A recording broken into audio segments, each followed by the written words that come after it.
አባ ተብሎ መጠራት ያለበት የመነኮሰ ብቻ ነው።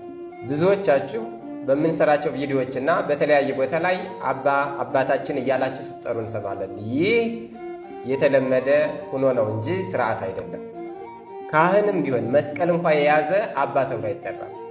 የሚጠራው ቄስ ከሆነ ቀሲስ ወይንም ካህን ከሌ ወይንም ቀሲስ ከሌ ተብሎ ብቻ ነው። መምህር ከሆነ ደግሞ መምህር ገሌ ይባላል። ዲያቆን ከሆነ ደግሞ ዲያቆን ተብሎ ይጠራል እንጂ ሁሉም አባ አይባልም። አባ ተብሎ እንዲጠራ ስርዓት የተሰጠው ለመነኮሰ ብቻ ነው። ይህንን ስንል የስም መደበላለቅ ስላለ ነው። መስቀል ስለያዘ ብቻ መምህሩን ወይንም የመጽሐፉን መምህር ቄስ ብለን የምንጠራ፣ የክብር ስማቸው ካለ የክብር ስማቸውን መቁረጥ አይገባል። በቤተ ጉባኤ ተምረው የተሰጣቸው ስም መቆረጥ የለበትም። አባ የሚባለው ግን እንዲሁ ለሁሉም የሚሰጥ ስለሆነ ነው።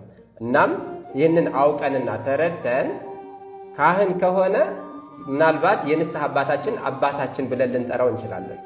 ከዛ ውጭ ግን ያሉትን ቀሲስ ከሌ፣ ቄስ ከሌ፣ መምህር ከሆነ መጋቤ ምስጢር ልንን እንችላለን። ይህ ቤተክርስቲያኗ የሰጣቸው ስም ከሆነ ነው። ቤተክርስቲያናችን አውቃ መርቃ የሰጠቻቸው ስም ካለ እሱን በሙሉ ስማቸው ልንጠራ ይገባናል።